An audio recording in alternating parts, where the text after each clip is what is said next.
있습니다. 오늘 본문의 말씀 의지해서 우리 로마서 강의 9번째 시간인데요, 구원받은 자가 누리는 복, 한번 따라해 봅시다. 구원받은 자가 누리는 복. 다시 한번요. 구원받은 자가 누리는 복. 우리는 로마서 말씀을 통해서 계속적으로 복음을 듣고 있습니다. 복음은 곧 예수 그리스도입니다. 한마디로 얘기하면 또 하나님께서 예수 그리스도를 통해서 우리에게 행하신 그 모든 구원의 일들을 믿는 것, 이게 복음입니다. 그래서 날마다 우리는 늘 들어야 되고 또 새롭게 들어야 되고 새로운 감동으로 들어야 될 말씀이 로마서에 있는 복음의 말씀입니다. 오늘 본문 지금 로마서 5장에 보면 분위기가 좀 달라졌습니다. 이제는 우리가라는 1인칭 복수를 통해서 사도 바울을 통해서 모든 사람들이 이제 우리가 하나님께서 우리 가운데 주시는 복들이 있다라고 고백하고 있는 것입니다. 그래서 로마서 5장 1절 보세요. 그러므로 우리가 믿음으로 의롭다 하심을 받았으니, 이렇게 얘기합니다. 예전엔 우리가라는 표현을 잘 안 썼습니다. 왜냐하면 우리 모든 사람이 죄 아래 다 저주와 징계와 심판을 받는 그 지경에 이르렀고, 그 징계와 심판 앞에 모든 사람이 다 멸망당할 사람이다. 그러나 그 중에서 유대인들은 내가 무슨 심판을 당해? 하나님의 율법을 받았고 내가 성전이 있고 하나님이 특별히 이스라엘 민족을 선택하여 불렀는데 나는 지옥에 내려갈 수 없어. 나는 아브라함의 후손이야, 다윗의 자손이야, 이런 자부심과 긍지가 있었습니다. 그러나 유대인이든지 아니면 예수 그리스도를 믿지 않는 이방이든지 유대인과 이방인들이 동일하게 율법을 가졌든지 못 가졌든지 그거 상관없이 예수 그리스도를 믿는 자 안에 하나 되어 믿음으로 다 의롭게 되어지는 하나님의 자녀됨의 축복을 누리는 자가 되었다. 그래서 우리라는 표현을 쓰고 있는 것입니다. 이 우리 안의 핵심은 예수 그리스도께서 우리의 죄를 위해 십자가에 죽으시고 3일 만에 부활하심을 믿는 믿음의 사람들은 다 우리가 되어 믿음으로 다 의롭게 된 자들입니다. 다시 쉽게 얘기하면 이제 예수 그리스도를 믿음으로 말미암아 하나님의 자녀가 되었고 영생을 소유하게 됐고 믿음을 갖게 되었다라는 것입니다. 그래서 오늘 본문에 사도 바울이 강조하는 것은 이제 이 예수 그리스도를 믿는 믿음 안에 하나님의 자녀됨의 권세, 하나님의 자녀됨을 누리는 복이 무엇인가를 강조해 주고 있습니다. 그런데 여러분, 한국 교회 성도들과 미국 교회 성도들의 차이점은 미국 교회 성도들은 예수 그리스도를 믿는 하나님의 자녀의 복을 누리는 자들입니다. 얼굴 표정이 달라요. 아침부터 굿모닝입니다. 우리 층은 아침에 식사하셨습니까? 이렇게 1차원적으로 인사를 하지만 하나님이 베푸신 아름다운 아침 굿모닝이래요. 그러니까 늘 하나님의 자녀됨을 누리고 함께 기뻐하는 자들이 예수 믿는 외국인들이에요. 근데 우리들은 하나님의 자녀됨을 누리는 것, 이게 너무 약합니다. 가지고 있는 권세를, 특권을 누리는 것 너무 약합니다. 왜냐하면 우리가 하나님의 자녀됨을 늘 유지하기 위해서 하나님 말씀을 더 들어야 될 것 같고 더 많이 배워야 될 것 같고 또 봉사하지 않으면 하나님의 자녀됨이 취소되거나 하나님이 믿는 믿음이 사라질 것처럼 늘 불안, 초조, 강박관념에 쌓여 있는 것이 우리 한국의 그리스도인들의 모습입니다.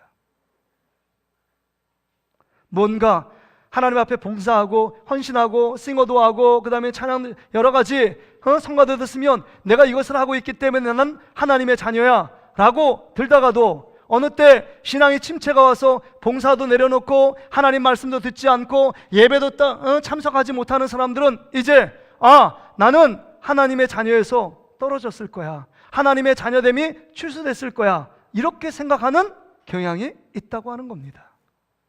그러나 이제 구원받은 자답게 구원받은 자의 어떤 누리는 복들이 우리 안에 있음을 기억하고 하나님의 자녀의 권세를 회복하는 저와 여러분 되시기를 주의 이름으로 축복합니다. 아멘. 제가 어느 시간에 예배 시간에 설교할 때 이런 예를 들었습니다. 한 가정 안에 갑자기 불청객이 찾아왔다는 거예요. 불청객이 딱 들어와서는 이렇게 얘기합니다. 주인에게 다짜고짜 밥 차려줘. 밥을 차려줍니다. 빨래해줘. 빨래해줍니다. 집안 청소해줘. 청소해줍니다. 심지어 나 용돈 떨어졌어. 용돈 줘. 그러니까 용돈을 두말 없이 주인이 내어줍니다. 그리고 냉장고에서 문을 벌컥 열어서 안에 있는 내용물들 다 먹습니다. 맛있는 거 골라서 쏙쏙 먹습니다. 그리고 한 모든 일들을 이 불청객이 엄청나게 누리면서 그 집안은 완전히 초토화 만듭니다. 자기가 기쁨은 껄껄 웃고 자기가 슬픔은 그 가정의 슬픔을 확 주어버립니다. 이 불청객이 누군지 아십니까? 한 가정에 찾아온 불청객, 이게 누굽니까? 엄청난 무리하고 그 정말 당당하게 요구하는 그 요구에도 죄는요 기쁨으로 그 일들을 들어줍니다. 불청객의 요구를. 이 불청객이 누구냐 하는 겁니다. 불청객은 다름 아닌 여러분이 낳은 자녀들입니다. 자녀들이기 때문에 당당하게 요구합니다. 자녀들이기 때문에 무리하게 부모의 사정 보지 않습니다. 부모가 해줄 만한 능력 있냐, 그 다음에 부모가 해줄 만한 여유가 있느냐, 그거 아랑곳하지 않습니다. 당장 해놓으라는 겁니다. 당장 용돈 달라는 것입니다. 무례한 자녀들은요, 그 당장 이거 해달라고 요구하는데 부모가 들어주지 않으면 이렇게 얘기합니다. 왜 이 정도까지 들어주지 못할 건데 왜 나를 낳았냐고 따지는 자녀들도 있습니다. 무례하지요. 무례하지만 자녀들은 부모에게 당당히 요구할 권한이 있는 것 아닙니까? 왜요? 자녀됨의 권세가 있기 때문입니다. 내가 부모의 자녀이기 때문입니다. 그래서 냉장고 열 때 부모의 허락받지 않습니다. 벌컥 열어서 내가 어머님이 사준 가장 좋은 것만 먹을 수 있는 권한과 특권이 자녀들에게 있다는 것 아닙니까? 이게 자녀됨의 권세를 누리는 것입니다. 눌려 있는 게 아니라 누리는 거예요. 누리는 것. 우리의 3남매 자녀 중에서 가장 자녀됨을 누리는 것은 둘째가 가장 잘 누립니다. 아빠가 바쁘건 설교 준비 하는데 바쁘건 상관없이 아빠 바나나 우유 사와, 그 다음에 과자 이거 사와, 이렇게 딱 요구합니다. 정확하게. 그리고 갑자기 어떤 생각에서 안 사오잖아. 아빠 사왔어 안 사왔어? 안 사왔는데? 내가 깜빡 잊었네? 근데 무리하게 요구를 해요. 어느 날은 딱 문자 옵니다. 아빠 용돈 들어서 돈 붙여줘. 5만 원 붙여줘. 이렇게 얘기합니다. 제가 돈이 있느냐 없느냐 상관하지 않습니다. 물어보지 않습니다. 아빠 죄송한데 5만 원이 제가 지금 써야 되는데 없습니다. 이렇게도 나의 형편과 상황을 잘 물어보고 그 다음에 타협하면서 야 5만 원 없으니까 3만 원 이런 얘기 안 합니다. 자기 요구 조건만 얘기합니다. 근데 제 둘째가 밉지가 않아요. 제 자녀이니까. 그래서 첫째는 좀 눈치 보고 셋째는 그냥 자기가 알아서 하니까 용돈 달란 말을 안 하는데 둘째는 당당하게 요구합니다. 그러니까 부모의 자녀됨을 누리고 있는 게 둘째입니다. 그렇다면 여러분에게 제가 물어보겠습니다. 여러분 하나님의 자녀됨을 누리고 계십니까? 아니면 하나님의 자녀 때문에 자유함은 전혀 없고 눌려서 생활하고 있습니까? 바라기는 우리 동신교회에 속한 모든 가족들은 정말 구원받은 하나님의 자녀의 권세를 누리는 자 되시기를 주의 이름으로 축복합니다. 하나님의 자녀됨을 누려야 돼요.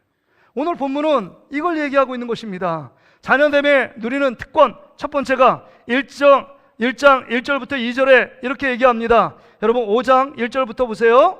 그러므로 우리가 믿음으로 의롭다 하심을 받았으니 우리 주 예수 그리스도로 말미암아 하나님과 화평을 누리자. 또한 그로 말미암아 우리가 믿음으로 서 있는 이 은혜에 들어감을 얻었으며 하나님의 영광을 바라고 즐거워하느니라. 여러분 첫 번째 하나님의 자녀의 복, 그 누리는 복이 뭐냐? 하나님 관계의 복을 누리는 것입니다. 한번 화면을 띄워주시겠어요? 자, 우리 같이 한번 읽어볼까요? 자, 하나님과의 관계의 복을 누리라. 지금 우리가 아담 하와 이후로 죄 가운데 하나님과 원수된 형편에 빠져 있습니다. 죄의 싹은 사망이고 이 죄는 반드시 심판과 멸망을 가져옵니다. 소돔과 고모라의 멸망, 노아의 홍수 심판을 여러분 우리는 다 기억하고 있습니다. 언제 우리가 이런 심판을 받을지 알지 못하는 상황 가운데 노출되어 있는 자들이 우리입니다. 그런데 이제 예수 그리스도께서 우리 죄를 위해 십자가에 대신 짊어지시고 이제 그 모든 진노를 십자가의 피로 막으셔서 정말 구원받는 죄인이 되었습니다. 그래서 이제는 여러분 하나님과 우리가 화평의 관계를 누리게 된 것입니다. 누구를 통해서요? 예수 그리스도를 통해서. 다시 한번요. 누구를 통해서요? 예수 그리스도를 통해서 그렇게 된 것입니다. 그리스도의 십자가 때문에 우리가 이제 하나님과 화평한 관계, 하나님과 평화의 관계를 누리게 되었습니다. 근데 여러분, 이게 1차원적인 관계만을 얘기하지 않아요. 이제 예수 그리스도, 우리 죄를 위해 대신 죽은 예수 그리스도를 믿는 자 안에 하나님과 화평한 관계뿐만 아니라 여러분, 적극적인 관계인 하나님을 아빠 아버지라 부를 수 있는 관계로 나가게 만들어 주셨다는 겁니다. 그래서 여러분, 주기도문에 보면 우리가 어떻게 고백하라고 예수님이 가르쳐줘요? 하늘에 계신 우리 아버지요. 이제 하나님을 아빠 아버지라 부를 수 있게 된 것입니다. 예수님도 하나님을 아버지라 부르고 감히 우리들도 예수님의 십자가 피로 하나님을 아빠 아버지라 부르는 것입니다. 사도신경에는 뭐라고 고백합니까? 전능하사 천지를 만드신 하나님 아버지를 내가 믿사오며, 하나님 아버지라고 분명히 우리의 신앙으로 고백해서 우리의 예배 드릴 때 여러분 신앙을 고백한 것 아닙니까? 그래서 하나님이 이제는 화평의 관계, 평화의 관계, 죄 때문에 어떤 진노받고 심판받고 그 다음에 저주받을 그 대상자인 우리들이 이제는 하나님과 화평을 누릴 뿐만 아니라 적극적으로 하나님을 아빠 아버지라 부를 수 있는 놀라운 특권을 누리게 되었다는 겁니다. 이게 하나님과 우리가 누릴 엄청난 복입니다. 복이에요. 그래서 로마서 8장 15절에 이렇게 고백을 하고 있습니다. 8장 15절입니다. 같이 읽습니다. 시작. 너희는 다시 무서워하는 종의 영을 받지 아니하고 양자의 영을 받았으므로 우리가 아빠 아버지라 부르짖느니라. 예수 그리스도를 믿어 우리 안에 성령이 임할 때 이제는 하나님 아버지가 무서운 심판하고 징계하는 하나님 아버지뿐만 아니라 이제는 그 하나님 아버지가 아빠 아버지라 불러주는 그런 하나님이 되었다라고 고백하고 있는 것입니다. 이게 엄청난 특권 아닙니까? 여러분, 우리가 하나님을 아빠 아버지라 부르고 천지 우주 만물을 창조하신 하나님이 우리 아버지가 되었고 우리가 그분의 자녀가 되었다는 것만큼 큰 복이 없습니다. 이 복을 누려야 돼요. 이 복을 가진 자들이 두 가지 축복이 있습니다. 유초등부 잘 들어요. 두 가지 복. 여기 보니까 첫째는요, 2절에 보니까 하나님 아버지께 은혜로 그 은혜의 보좌 앞으로 들어가는 복입니다. 5장 2절에 보세요. 또한 그로 말미암아 우리가 믿음으로 서 있는 이 은혜에 들어감을 얻었다. 이제 하나님께 들어가는 축복입니다. 하나님 아버지를 배울 수 있는 특권이에요. 하나님 아버지 앞에 이제는 자녀됨으로 하나님 앞에 기도할 수 있는 특권, 하나님 앞에 당당하게 예배할 수 있는 특권이 우리 가운데 생겼다고 하는 것입니다. 구약에는요, 제사장이나 아니면 1년에 한 번 대제사장이 여러분 지성소에 올라가 하나님의 임재를 경험했습니다. 이제는 예수 그리스도의 십자가 보혈의 피, 그 공로로 말미암아 이제는 담대하게 하나님께 나아가 우리가 왕같은 제사장으로 기도할 수 있고 하나님께 예배할 수 있는 놀라운 특권을 누리게 된 것입니다. 그런데 문제는 뭐예요? 하나님의 예배하는 것, 기도하는 게 특권이라고 생각하십니까? 아니면 부담이고 짐이라고 생각하십니까? 여러분 어떠십니까? 이게 특권이고 우리가 향유할 복을 누리는 그것이라고 생각하십니까? 아니면 왜 나에게 하나님을 예배하라고 말씀하시고 나에게 왜 기도하라고 강요하실까? 무거운 과제와 짐처럼 느껴지고 있지는 않은지 우리 자신을 돌아봐야 합니다. 여러분, 우리가 하나님의 자녀로서 하나님을 예배할 수 있는 것, 하나님께 기도할 수 있는 것, 어려움, 염려, 근심, 걱정을 하나님께 아뢰일 수 있는 것은 반드시 특권이라는 사실입니다. 오늘도 이 특권을 누리는 저와 여러분 되시기를 주의 이름으로 축복합니다. 여러분, 오늘 이전에 올라온 것은 부담이요, 짐이요, 과도한 스트레스가 아니다. 하나님께 받은 놀라운 복을 누리고 있는 상태인 줄 알고, 여러분 이 예배 자리가 얼마나 귀하고 복된 자리인지를 깨닫는 저와 여러분 되시기를 주의 이름으로 축복합니다. 또 두 번째 복은요, 이게 하나님 관계의 복에서 하나님을 아빠 아버지로 부를 수 있는 그 축복의 자녀들은 2절 하반절에 보세요. 하나님의 영광을 바라고 즐거워하느니라, 이렇게 말합니다. 하나님의 영광이 뭘까요? 하나님의 영광은 천국을 말하는 것입니다. 천국, 우리가 최종적으로 들어갈 우리의 본향인 천국을 바라고 즐거워한다는 거예요. 그의 예수 그리스도로 말미암아 이제는 하나님을 아빠 아버지라 부를 수 있고 화평한 관계가 되었고 이제는 주의 전에 올라가 하나님 앞에 마음대로 기도하고 예배할 수 있는 자 안에 천국을 하나님이 우리의 선물로 주신 겁니다. 여러분, 천국을 선물로 받았다면, 그것만 생각한다면 우리의 얼굴이 펴져야 되지 않을까요? 천국에 없는 자처럼, 지옥에 들어가는 자처럼 얼굴 인상 찡그리고 늘 근심 걱정 불안 초조 안에 사로잡혀 있다면 이건 하나님의 자녀의 어떤 권세를 누리는 자가 아니라 늘 실패자, 늘 사단의 종로로 타는 차로 전락할 수밖에 없습니다. 이제 여러분 얼굴을 피시길 바랍니다. 얼굴을 피시기 바랍니다. 자, 옆 사람과 이렇게 고백할까요? 당신은 하나님의 당당한 자녀입니다. 여러분 하나님의 자녀예요. 하나님의 자녀이기 때문에 천국을 하나님의 영광인 천국을 바라보고 즐거워할 수 있는 자입니다. 그래서 여러분 믿음의 조상인 아브라함이 히브리서 11장 8절 9절에 보면 내가 정말 하나님 말씀에 순종했다. 그리고 아브라함이 이삭과 야곱과 함께 거할 때 가나안 땅에 들어갔다. 하나님이 약속한 가나안 땅에 들어갔습니다. 그러면 천년만년 지을 집을 짓고 삶을 살아야 되는데 아브라함이 고백합니다. 나는 이 땅 가운데 나그네와 행인처럼 거류라는 단어를 써요. 거류라는 단어는 잠시 잠깐 머무는 것입니다. 머물다가 누가 부르면 가는 나그네예요. 나그네, 행인 같아요. 안개와 이슬 같아요. 그런데 왜 그러냐? 나는 천국을 바라보는 믿음이 있기 때문에 천국에서 우리 하나님 부르시면 바로 준비하고 스탠바이 하고 있는 여러분 아브라함의 믿음의 모습을 보거든요. 우리 히브리서 11장 9절 10절 말씀 한번 볼까요? 히브리서 9장 자 8절부터 같이 한번 읽어볼까요? 시작. 믿음으로 아브라함은 부르심을 받았을 때에 순종하여 장래 유업으로 받을 땅에 나아갈새 갈 바를 알지 못하고 나갔으며 믿음으로 그가 이방 땅에 있는 것 같이 약속의 땅에 거류하여 동일한 약속을 유업으로 함께 받은 이삭 및 야곱과 더불어 장막에 거하였으니. 잠깐만요. 거류했다는 거예요. 잠시 잠깐 머물렀다. 여기가 고향이 아니라는 거예요. 고향은 따로 있다는 거예요.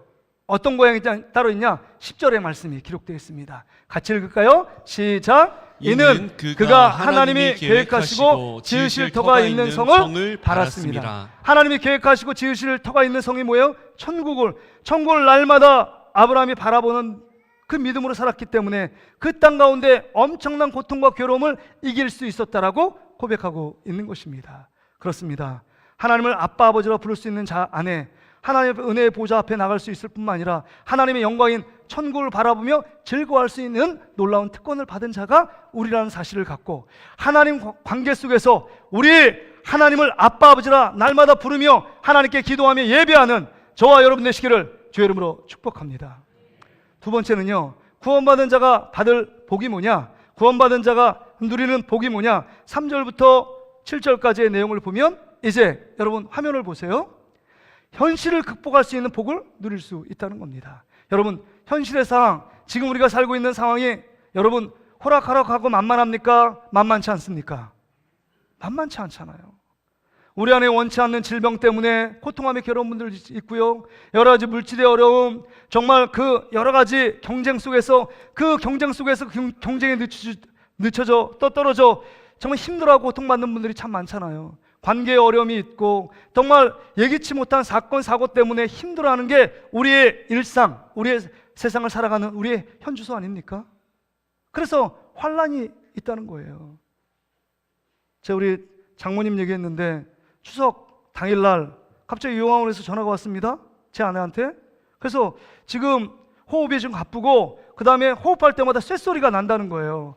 그래서 거기 있는 간호사한테 얘기를 들어보니까 지금 당장 병원에 옮겨야 된다는 거예요. 그래서 응급차를 불러서 거기 안산에 있는 종합병원에 응급실에 입원하게 됐습니다. 알고 보니까 사진을 다 찍어보니까 가보니까 한쪽 좌측에 폐렴으로 완전히 가득 찬 거예요. 폐렴이 완전히 그 폐를 막으니까 호흡이 가쁜 거예요. 그래서 그 응급실 주치의가 기도 삭관을 해야 된대요. 사인하래요. 사인하고 기도 삭관을 받았습니다. 그래서 자녀들이 그것 때문에 엄청 근심하고 걱정하는 일들이 있었습니다. 지금은 참 조금 좋아졌지만 여러분 지금 세상의 일들은 그런 어려움들이 곳곳에서 지뢰밭 터지듯이 터지는 게 우리의 일상 아닙니까?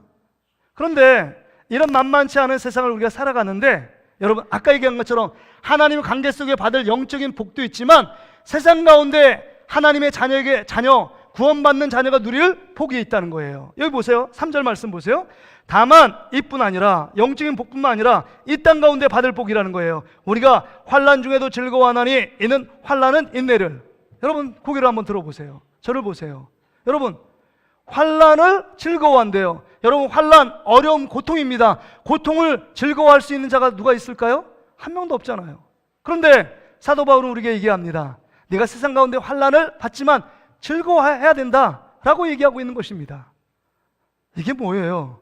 주문해오듯이 환난이 때가 있으면 나 즐거워할 거야, 즐거워할 거야, 즐거워할 거야, 이렇게 주문 외우듯이 외운다고 해서 환난과 고통, 괴로움, 아픔이 즐거움이 되나요? 전혀 안 됩니다.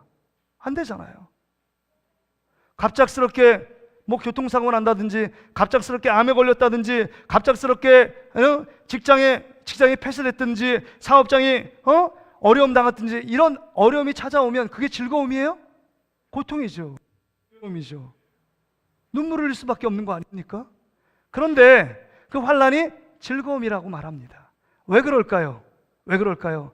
왜 그러냐면 이 환난, 이 즐거움, 하나님을 아빠 아버지라 부르고 예수 그리스도를 통해 구원과 영생을 받은 자들은 이제 이 환난이 환난으로 끝나지 않기 때문입니다. 환난이 인내를 한대요. 인내는 견뎌내는 것이 원어적인 의미가 인내예요. 그다음 연단은 뭐냐? 어떤 시험에서 통과하여 인정을 받은 자라는 의미를 갖고 있습니다. 글쎄요, 견뎌내고 그 다음에 어떤 시험에서 통과하여 인정을 받았습니다. 마지막에 딱 깔때기에 나온 게 뭐예요? 소망을 낳았어요. 환난을 통해서 하나님이 주시는 소망, 구원의 소망, 믿음이 더욱더 견고해지고 그 환난을 통해서 더욱더 예수 그리스도와 하나님을 바라볼 수 있도록 만들어가는 것, 이게 소망이라는 것입니다. 그러게 여러분, 우리 속에 이 세상을 살아갈 때 환난이 오고 고통이 오고 괴로움이 오는 그 문제로 여러분, 그것을 통하여 괴로움과 고통이 오면 불순물이 다 제거돼요. 세상을 바라보는 것, 세상의 염려, 근심, 걱정들이 딱 중단되고 그 문제에 딱 집중하게 되어짐처럼 환난이 오면요, 이제는 모든 것이 다 맞고 이제는 소망인 예수 그리스도, 우리의 아빠 아버지 되신 하나님께 바라볼 수 있도록 단단한 믿음을 갖게 한다는 것입니다. 그러게 여러분, 고난이 오면, 환난이 오면 다 나쁜 것이 아닙니다. 영적으로 보면 이 환난 때문에 더욱더 예수 그리스도께 더 가까이 나아가고 하나님께 더 집중하게 되는 소망이 생기게 된다는 겁니다. 천국을 바라보는 소망이 더욱더 견고해지게 된다는 겁니다. 이렇기 때문에 우리 하나님의 자녀, 하나님을 아빠 아버지라 부를 수 있는 이 구원받은 자가 누리는 엄청난 복이 이 땅 가운데도 있다는 것입니다. 그러게 여러분, 세상이 믿지 않는 자들이 환난을 당합니다. 그것 때문에 울고 일희일비합니다. 그러나 믿지 않는 자들은 그렇지만 믿는 자들 속에서 똑같이 그렇게 반응한다면 하나님이 살아계심을 깨닫지 못하고 믿지 못하는 삶입니다. 하나님이 우리와 함께 계시고 우리를 지키시고 그 환난을 통해서 인내를 만들고 인다는 연단을 만들고 결국은 세상이 정말 포기시킬 수 없고 세상이 감당할 수 없는 희망이 넘치기 때문에 그 소망 안에 우리가 좌절하고 낙심하고 절망하지 않게 되어 있다는 겁니다. 그래서 여러분, 다윗은요 엄청난 고통을 겪었습니다. 자기 자신을 바라봐도 소망이 없습니다. 환경을 바라봐도 소망이 없습니다. 누구를 의지할 데가 없습니다. 그러기에 시편 37편 9절에 이렇게 고백하고, 우리 화면을 한번 띄워주세요. 같이 한번 시편 39편 7절 같이 읽습니다. 시작. 주여 이제 내가 무엇을 바라리요? 나의 소망은 주께 있나이다. 나의 소망은 오직 하나님께 있습니다. 그렇습니다. 환난을 통해서 다른 모든 불순물을 제거하고 이제는 오직 나의 진정한 소망은 하나님께 있다라고 다윗은 고백하는 것처럼 우리가 여러분 환난을 당할 때 그 환난이 환난으로 끝나지 않고 문제가 문제로 끝나지 않고 절망과 낙심으로 끝나지 않는 이유는 하나님 아버지께서 우리를 사랑하시기 때문입니다. 여러분 5절 말씀을 보세요. 5절, 소망이 우리를 부끄럽게 하지 아니함은 우리에게 주신 성령으로 말미암아 하나님의 사랑이 우리 마음에 분바됨이니. 하나님의 사랑이 있어요. 8절에도 하나님의 사랑을 얘기하고 있지 않습니까? 아빠 아버지 되신 하나님이 자녀된 우리들의 환난과 고통, 어려움을 그 절망의 구름통에서 그냥 내버려 두지 않으시고 그 사랑으로, 그 넓은 손으로, 그 전능한 손으로 우리를 지키시고 안으시고 품에 품으시는 분이 있기 때문입니다. 그러게 여러분, 환난 가운데 정말 소망이 되시는 하나님을 견고히 붙드는 저와 여러분 되시기를 주의 이름으로 축복합니다. 그럴 때 이 땅을 살아가는 현실을 극복할 수 있는 힘이 생기는 것입니다. 근데 여러분, 5절에 보면 소망이 우리를 부끄럽게 하지 아니함은 이 말이 있는데, 여러분 새번역 성경이나 아니면 영어 성경에 보면 이렇게 영어 번역되어 있어요. 어떻게 보면 Hope does not disappoint us. 그러니까 뭐냐면 희망은요, 우리를 disappoint, 실망시키지 않는다는 거예요. 결코 이 소망이 우리를 실망시키지 않습니다. 우리 하나님이, 소망의 주체 되시는 우리 하나님이, 우리 예수님이 우리를 절대로 실망시키지 않는다는 거예요. 우리 피조물인 우리 하나님 자녀된 우리들은 하나님을 실망시킵니다. 때때로 불순종하고 때때로 늘 하나님의 원하는 반대 방향에 서 있어서 늘 하나님을 실망시키지만 우리 아빠 아버지 되신 하나님은 우리를 절대로 실망시키는 적이 없으세요. 그래서 오신실하신 주 찬양의 가사를 보면 복음성가에 이런 가사가 있습니다. 하나님 한 번도 나를 실망시킨 적 없으시고 언제나 은혜와 평강으로 나를 지키셨네. 오신실하신 주 내 너를 떠나지 않으리라, 내 너를 버리지도 않으리라. 약속하셨던 주님, 그 약속을 지키사 이후로도 영원토록 나를 지키시리라 확신하네. 할렐루야. 하나님 우리를 절대로 떠나지 않고 버리시지 않는 말씀하십니다. 왜요? 신실하신 그 하나님이, 실망시키지 않고 소망의, 희망의 주체가 되시는 하나님이, 우리 예수 그리스도가 우리를 견고하게 붙들고 있기 때문입니다. 그러기에 여러분, 우리는 이 땅 가운데 현실이 만만치 않을지라도, 세상이 정말 팍팍하고 이 밀림과 경쟁의 숲 가운데 살아갈지라도 예수 그리스도를 믿음으로 말미암아 하나님을 아빠 아버지라 부르는 우리들에게 정말 이 세상의 환난이 변하여 소망이 되고 춤이 되고 기쁨이 되고 날마다 그 사랑, 하나님의 사랑을 묵상하며 승리할 수 있는, 다시 한번 주님 앞에 구원의 노래와 찬송의 노래와 희망의 노래를 부를 수 있는 자라는 사실을 믿고 믿음 가운데 달려나가는 저와 여러분 되시기를 주의 이름으로 축복합니다. 아멘. 여러분, 세 번째 마지막으로요, 여러분 8절부터 11절에 보니까 구원받은 자가 누릴 복이 뭐냐? 구원의 확신을 갖고 사는 복입니다. 구원의 확신. 한번 따라합시다. 구원의 확신. 여러분, 예수 그리스도를 믿어도 구원의 확신이 있는 자와 구원의 확신이 없는 자는요 달라요. 구원의 확신이 없는 자들은요 왔다 갔다 합니다. 어느 때는 받았는지 안 받았는지 막 헷갈릴 때가 있어요. 그래서 무언가 하나에 막 강박관념처럼 그걸 하나를 막 붙잡고 나가려고 하는 경향이 있습니다. 근데 구원의 확신이 있는 자는요 마음의 여유가 있습니다. 표정이 달라요. 삶의 태도, 삶의 자세가 틀립니다. 그런데 오늘 사도 바울이 얘기합니다. 하나님을 아빠 아버지라 부를 수 있고 세상 가운데 환난이 변하여 소망이 된 자들이 있느냐? 야, 너희들은 구원의 확신이 있는 자야. 그거 믿고 당당하게 세상 가운데 살아가라. 이렇게 말씀하고 있는 것 아닙니까? 8절부터 11절의 말씀 보세요. 너의 구원의 확신이 있느냐? 8절 보세요. 우리가 아직 죄인 되었을 때 그리스도께서 우리를 위하여 죽으심으로 하나님께서 우리에 대한 자기의 사랑을 확증하셨느니라. 세 번의 성경에 보면 실증했을 때 실제로 증명해 놓으셨다, 이렇게 얘기하는 것입니다. 야, 네가 거룩하고 경건하고 잘 나갈 때가 아니라 네가 못나고 경건하지 않고 죄 가운데 머물러 있을 때 하나님이 너를 사랑해서 십자가의 죽음을 말미암아 내가 너를 사랑하는 증거를 보여준 거 아니야? 그렇다면 야, 너의 구원 취소될 수 없고 너의 구원 떨어질 수도 없고 너의 구원 사라지지 않는다라고 말씀하는 겁니다. 여러분, 사랑하는 연인들이 관계가 있습니다. 그 사랑의 증표가 뭘까요? 100일 챙기는 거예요. 200일 챙긴대요. 200원 주는 것도 아니고 막 1000일 챙기고 막 그래요. 요새는 그 앱, 카카오 앱이 있어가지고 며칠 D 플러스 몇 일 막, 박진태 전사님 보니까 D 플러스 몇 일이 며칠 막 돼 있어요. 꼴 사나워서 못 보겠어요. 제가 나이가 들었나 봐요. 그런 거 잘 못해요. D 플러스 몇 일 막 기념일 막 챙겨야 돼요. 결혼 기념일 막 챙겨야 합니다. 결혼 기념일 챙기고 생일 그냥 넘어가면 큰일 나죠. 근데 좀 저는 이상한 게 있어요. 결혼 기념일은 왜 남편이 아내만 챙기는 거예요? 혼자 결혼했어요? 부인과 그날 남편과 아내가 같이 결혼한 거 아닙니까? 그러면 같이 챙기는 게 맞는 거 아니에요? 그래 안 그래요? 우리 아내들이요, 남편에게 선물도 주세요. 살아드려서 고맙다고. 근데 제가 아내한테 물어봤어요. 제가 편지 써가지고 근데 아내한테 물었어요. 여보, 나 결혼 혼자 한 거 아닌데 나한테 뭐 선물 없어? 그러니까 내가 네 선물이야. 살아주는 것만 해도 감사하지 않아? 뭐 이런 얘기를 하더라고요.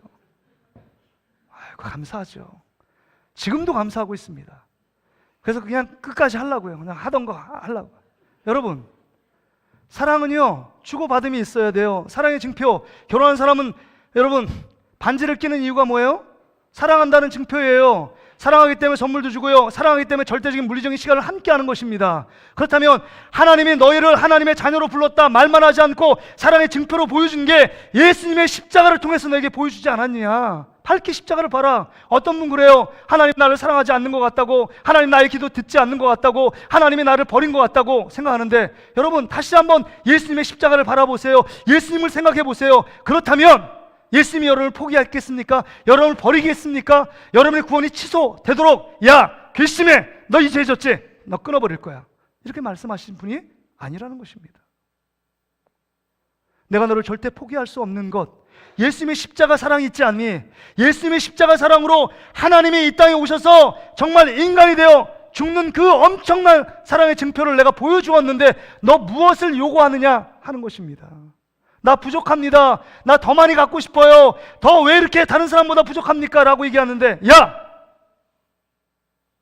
하나님의 아들 예수 그리스도를 널 위해 주었는데 내가 너희에게 무엇을 못 주겠느냐? 나만 바라봐. 나만 바라봐. 나만 생각해. 나만 따라와. 이렇게 말씀하는 것 아닙니까? 여기 보면 9절 10절을 보세요. 5장 9절 10절에 보면 여기는 개역 개정은 밋밋하게 이렇게 얘기했어요. 그러면 이제 우리가 그의 피로 말미암아 의롭다 하심을 받았으니 더욱 그로 말미암아 진노하심에서 구원을 받을 것이다. 그 다음에 10절에도 곧 우리가 원수 되었을 때 그의 아들을 죽으심으로 말미암아 하나님과 화목하게 되었은즉 화목하게 된 자로서 더욱 그의 살아나심으로 말미암아 구원을 받은 것이다. 구원을 받을 것이다. 구원을 받은 것이다. 뭐 이렇게 얘기했는데 세 번의 성경에는요 이렇게 얘기하지 않고 확실합니다. 이렇게 번역했어요. 한번 화면을 여러분 띄워주세요. 화면을 한번 보세요. 한번 같이 한번 읽어볼까요? 시작. 그러므로 지금 우리가 그리스도의 피로 의롭게 되었으니 그리스도로 말미암아 하나님의 진노에서 구원을 얻으리라는 것은 더욱 확실합니다. 10절에도요. 시작. 우리가 하나님의 원수일 때에도 하나님의 아들의 죽으심으로 말미암아 하나님과 화해하게 되었다면 화해한 우리가 하나님의 생명으로 구원을 얻으리라는 것은 더욱더 확실한 일입니다. 여러분 확실하다잖아요. 예수 그리스도의 피로 말미암아 네가 구원받은 것, 그래서 구원의 확신을 누리며 사는 그 복, 확실하다는 것입니다. 그것은 누구도 빼앗을 수 없고 누구도 취소할 수 없고 누구도 우리의 믿음을 사라지게 만들 수 없다는 것입니다. 이런 당당함과 이런 담대함을 갖고 세상을 살아가면 우리는요 어떤 것도 꿀릴 게 없고 어떤 것도 위축되지 않고 어떤 것에도 겁을 먹을 필요가 없다는 것입니다. 너희 존재가 하나님의 자녀고 그 전능하신 이 우주를 만물을 창조하신 그 하나님이 아빠 아버지다. 너희 아빠 아버지다. 너의 백은 세상 사람이 아니다. 세상의 권력이 아니다. 하나님이 아빠 아버지 되신다. 이렇게 말씀하고 있는 것입니다. 그러게 여러분 오늘 본문의 말씀을 보세요. 본문의 말씀을 보세요. 엑기스처럼 우리가 하나님의 관계의 복을 누릴 수 있는 것, 세상을 이길 수 있는 힘을 얻는 것, 또한 구원의 확신을 갖고 있는 것, 이게 뭐예요? 내 힘으로 된 거예요? 아니면 하나님이 하신 것입니까? 하나님이 하신 거잖아요. 누굴 통해서요? 예수 그리스도를 통해서, 예수 그리스도를 십자가에 죽게 하심으로 말미암아 그것을 믿게 하신 것도 성령을 통해서 하나님이 하신 거예요. 우리가 우리의 노력, 우리의 열심, 우리의 적극성으로 예수님을 믿은 게 아니라는 것입니다. 그러기에 우리의 구원은 확실하다는 겁니다. 내가 열심히 노력해서 구원을 얻었다면 내가 열심히 안 할 때는 구원이 취소되는 것입니다. 근데 구원이라는 것은 하나님이 구원을 주셨고 하나님을 끝까지 그 구원을 이끌어가고 천국문까지 이르게 하시는 분도 하나님이에요. 그러기 때문에 우리 구원은 확실한 것입니다. 한번 따라합시다. 구원을 주신 분도 하나님이요, 구원을 끝까지 보호하시는 분도 하나님이시다. 그래서 우리 성장반을 우리 하신 분은 알지만 일과 구원의 견고함. 왜 구원이 견고하냐? 내가 구원을 위해서 한 일이 아무것도 없기 때문입니다. 유대인들은요, 할례를 행하고 율법을 지켜서 내가 구원받는 일에 일조했다고 생각해요. 이것은 거짓 복음, 가짜 복음입니다. 그래서 사도 바울이 로마서에 계속적으로 그걸 깨버리는 거예요. 야, 구원을 위해서 네가 0.0001%도 네 행위가 들어간 거 없어. 만약 행위가 들어갔다면 그건 가짜 복음이야. 진짜가 아니야. 그러게 우리가 할 수 있는 것은 그 하나님이 우리에게 베푸신 사랑들을 늘 바라보는 것입니다. 예수 그리스도께 집중하는 것입니다. 왜요? 예수 그리스도를 통해서 우리가 하나님을 아빠 아버지라 부를 수 있게 됐고, 세상을 이길 수 있는 믿음이 생겼고, 구원의 확신을 갖고 있는 것이 내 안에 있지 않고 예수님의 십자가의 사랑과 은혜 가운데 있기 때문에 날마다 예수 그리스도를 바라보며 우리 안에 있는 마음의 고통과 괴로움을 주님께 아뢰 수 있는 것입니다. 왜요? 변함없는 나무, 큰 나무처럼 예수님이 그곳에 계속 서 있기 때문입니다. 말씀을 정리합니다. 이런 관점에서 본다면 우리가 진정으로 행복한 사람이에요.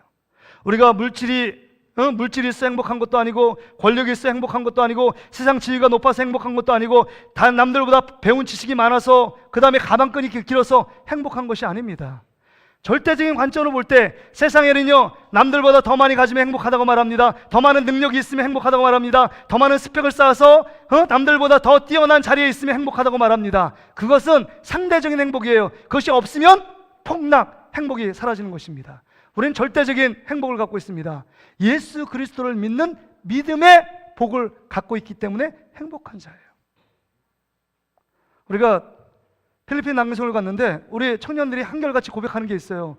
어려운 집을 한 5가정을 방문해서 쌀을 주면서 이렇게 했거든요. 선물을 주면서. 근데 그들이 와서 간증하는 얘기가, 목사님, 우리는 정말 많은 것들을 더 많이 가졌는데 얼굴 표정이 늘 불행하고, 그다음 없는 것, 다른 사람보다 없는 것 때문에 불평하고 불만했다는 거예요. 근데 쟤들은 더 없는데 더 얼굴 표정이 행복하고 맑다는 거예요. 왜 그럴까요? 왜 그럴까요? 우리가 왜 불행하게 보이는 이유가 뭘까요? 다른 사람과 늘 비교해서 나의 기준이 더 많은 사람 받은 것, 더 많은 능력을 갖고 있는 사람과 비교하니까 늘 불행한 것입니다. 그 사람이 왜 행복한지 알아요? 믿음이 있어 행복한 게 아니에요. 거기 있는 사람이 그 안에 있는 사람이 그만해요. 잘 사는 사람도 없고 못 사는 다 똑같아요. 그러니까 방글라데시가 행복지수가 제일 가장 높은 겁니다. 다 못 사니까 이리 둘러봐도 못 살고 저리 둘러봐도 못 살아요. 우리가 못 살 때 50년대 60년대는 코 한쪽도 나눠 먹는다. 다 가난했으니까 너도 가난하고 나도 가난하고 모두가 가난해요. 다 행복해요. 그냥 비교가 없으니까. 근데 여러분, 비교해서 행복하냐 안 행복하냐는 비교할 때, 비교 우위가 있을 때 행복하고 비교 아래 이하로 떨어지면 불행하다고 느껴요. 그러나 여러분, 그걸 뛰어넘어서 우리 믿음의 사람, 구원받은 자가 누리는 복이 뭐냐? 예수 그리스도, 그분이 나를 위해서 십자가에 죽으셨고 나를 위해 3일 만에 부활하신 그 주님이 나와 함께 하셔서, 부활의 주님이 나와 함께 있다. 이게 영생의 축복 아닙니까? 여러분, 천국은요, 하나님의 영광인 천국은 죽어서도 가는 천국이지만 이 땅 가운데 예수님과 함께 동행하는 삶이 영생이요, 천국의 삶을 현재적으로 누리고 있는 것입니다. 그러기에 여러분, 이 천국의 기쁨을 빼앗기지 말고 이것을 항상 누리며 하나님의 자녀의 당당함을 살아내는 저와 여러분 되시기를 주의 이름으로 축복합니다.